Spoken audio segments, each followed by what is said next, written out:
ஆண்டவராகிய இயேசுவின் நாமத்தினாலே இந்த விடியலை தேடி நிகழ்ச்சிக்கு உங்களை வரவேற்கிறேன். சுவிசேஷம் என்று கற்றுக்கொள்ளும் பொழுது 5 வகையான முக்கியமான காரியங்கள். ஒன்று, இயேசு பாவமில்லாமல் பிறந்தார். 2வது, இயேசு பாவமில்லாமல் வாழ்ந்தார். 3வது, நமது பாவத்திற்கு பரிகாரமாக இயேசு மரித்தார். 4வது, அவர் மரித்ததோடு மாத்திரமல்ல, அவர் உயிரோடு எழுந்து பரமேறினார். பிதாவின் வலது பாரிசத்தில் வீற்றிருக்கிறார், நமக்காக பரிந்து பேசக்கூடிய பிரதான ஆசாரியராக. 5, மீண்டும் அவர் வருவார், நம்ம நியாயம் தீர்க்க வருவார். ஆனால் நம்ம என்ன செய்யணும்? இந்த சுவிசேஷத்தை விசுவாசித்து நம்மளுடைய பாவத்திலிருந்து நாம் மனம் திரும்பி இந்த வசனத்தின்படி நம்முடைய வாழ்க்கையை மாற்றிக்கொள்ளும் பொழுது நாம் நித்திய ஜீவனை உடையவர்களாக இருக்கிறோம். இதுதான் காஸ்பல். இந்த சுவிசேஷத்தில் இயேசு உயிரோடு எழுந்த அந்த காரியத்தை குறித்து நம்ம தியானித்து கொண்டிருக்கிறோம். எப்படி தியானிக்கிறோம்? இயேசு உயிரோடு எழுந்து அவர் என்னென்ன காரியங்களை பற்றி பேசினார், அவரை சுற்றி என்னென்ன சம்பவங்கள் நடந்தது அப்படிங்கிறத குறித்து நம்ம பல காரியம், குறிப்பாக யோவான் 21 அதிகாரத்திலிருந்து கற்றுக்கொண்டோம். அதற்கு பின்பு அப்போஸ்தலர்கள் 1வது அதிகாரத்திலிருந்து கற்றுக்கொண்டோம். அந்த 1வது அதிகாரத்தில் பார்க்கும் பொழுது பிரதானமாக இயேசு எதை குறித்து பேசினார் அப்படின்னா, தேவனுடைய ராஜ்யத்தை குறித்து பேசினார்.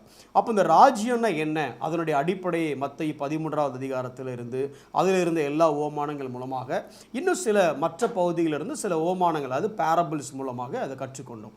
இன்னைக்கு இன்னொரு காரியத்தை குறித்து இன்று முதல் நாம் கற்றுக்கொள்ள போகிறோம். இது ஒரு கிறிஸ்தவத்தில் ஒரு மிக முக்கியமான சப்ஜெக்ட். இதை கொஞ்சம் ஆழமாக, ஆனால் அதே நேரம் நிதானமாக இந்த வசனத்தின் அடிப்படையில் நம்ம கற்றுக்கொள்ள போகிறோம். என்னென்னு யோசிக்கிறீங்க? அப்படி தானே? ஒரு வசனத்தை நான் வாசிக்கிறேன், உங்களுக்கு புரியும் எதை பற்றி நம்ம பேச போகிறோம் அப்படின்னு சொல்லி. அப்போஸ்தலர்கள் 1வது அதிகாரம் 4வது வசனத்தை நான் வாசிக்கிறேன். இதுவும் இயேசு உயிரோடு எழுந்த பின்பு பேசிய வார்த்தைகள். அன்றியும் அவர்களுடைய கூடி வந்திருக்கும் போது அவர்களை நோக்கி, யோவான் ஜலத்தினாலே ஞானஸ்நானம் கொடுத்தான், நீங்கள் சில நாளுக்குள்ளே பரிசுத்த ஆவியினாலே ஞானஸ்நானம் பெறுவீர்கள்.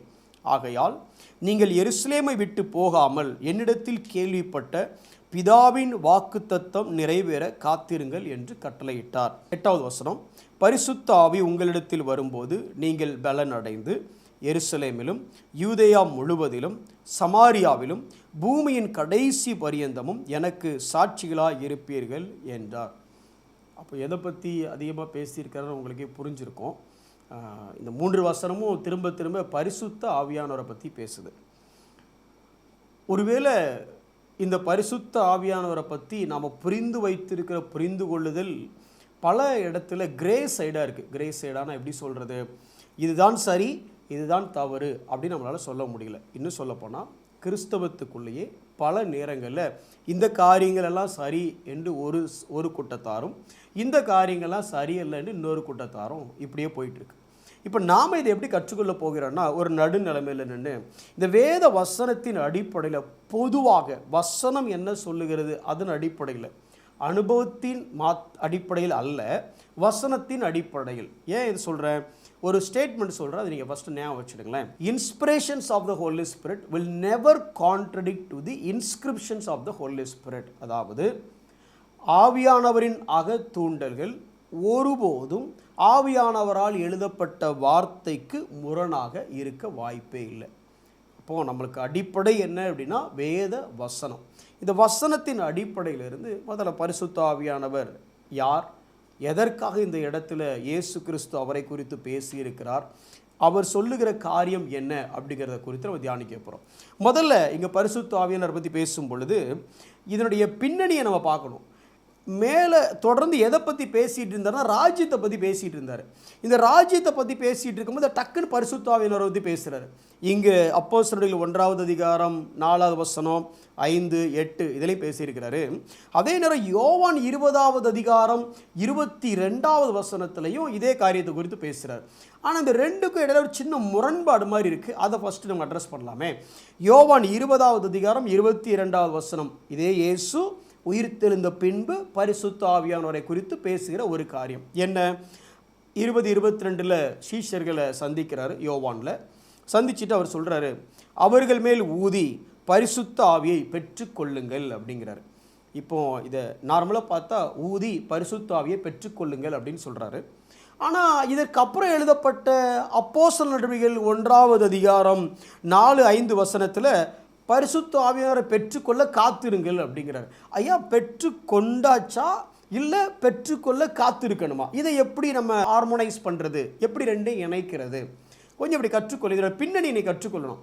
இந்த யோவான் 20:22 அவர்கள் மேல் ஊதி பரிசுத்த ஆவியை பெற்றுக்கொள்ளுங்கள் அப்படிங்கிற அந்த ஒரு வசனத்தை எடுத்துட்டு இன்றைக்கி இதனுடைய பின்னணி சரியாக விளங்கி கொள்ளாமல் பல முறை நாமளும் என்ன பண்ணுறோன்னா ஃபூன்னு ஊதுறோம்.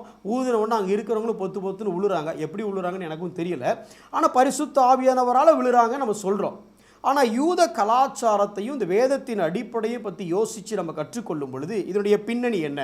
நல்ல கவனிங்க. ஆதாம தேவன் படைத்தார். ஆதாம் ஒரு மண் சரீரமாக இருக்கிறான். ஆதாம் என்கிற பெயருக்கு அதனுடைய மூல பாஷையில் அர்த்தம் என்னென்னா சாண்ட், மண்ணுன்னு அர்த்தம். மண்ணு.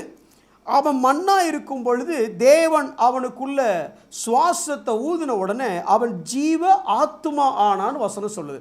அவனுக்குள்ள ஜீவன் வந்தது, அவனுக்குள்ள அந்த ஆத்துமா செயல்பட ஆரம்பிக்கிறது. வெறும் மண்ணாக இருந்த அவன் தேவனுடைய சுவாசம் பட்ட உடனே அவன் மனிதனாக மாறி போகிறான்.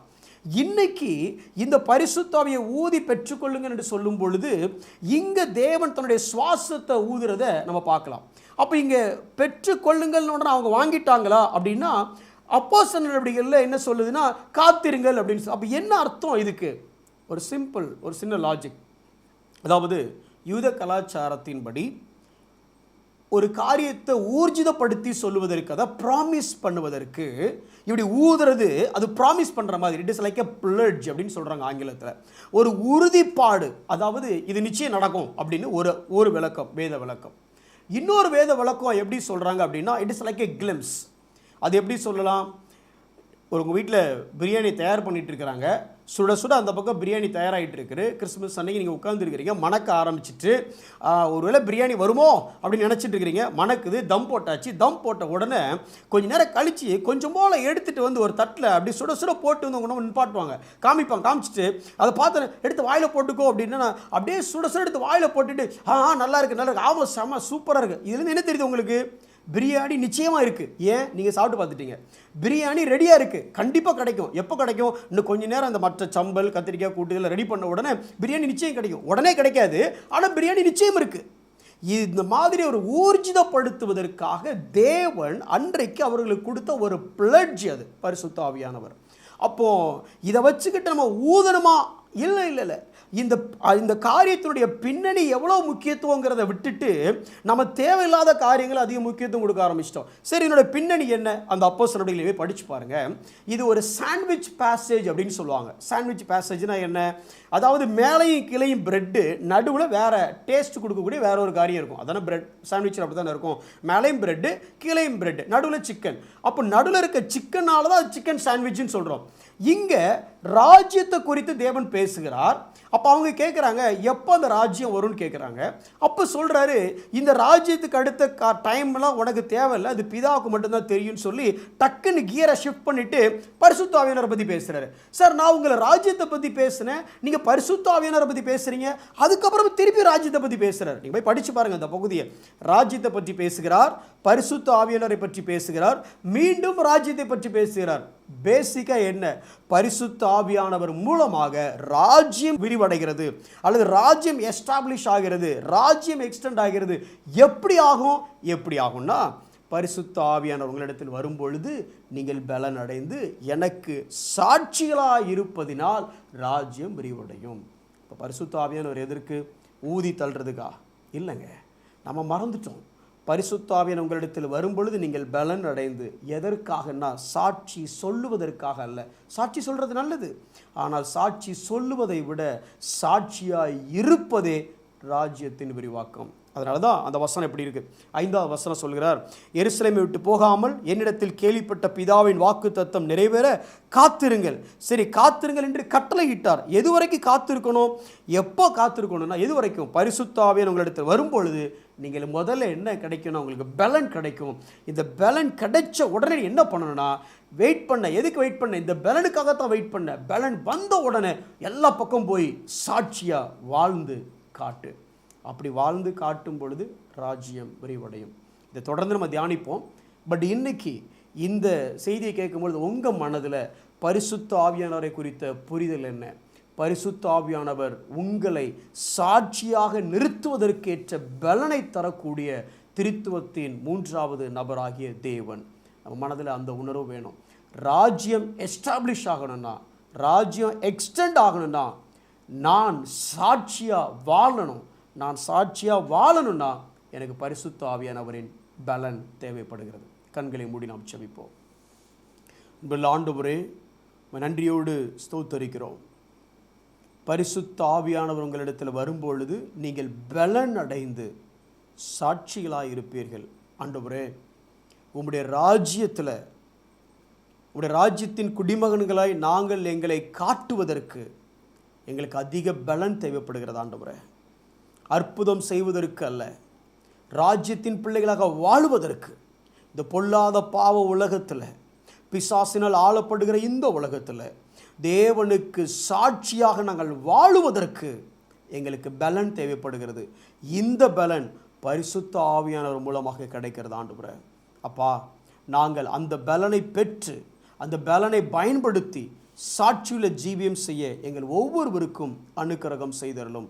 தொடர்ந்து தியானிக்க கிருபை செய்யும். இயேசுவின் நாமத்தில் பிதாவே, ஆமென்.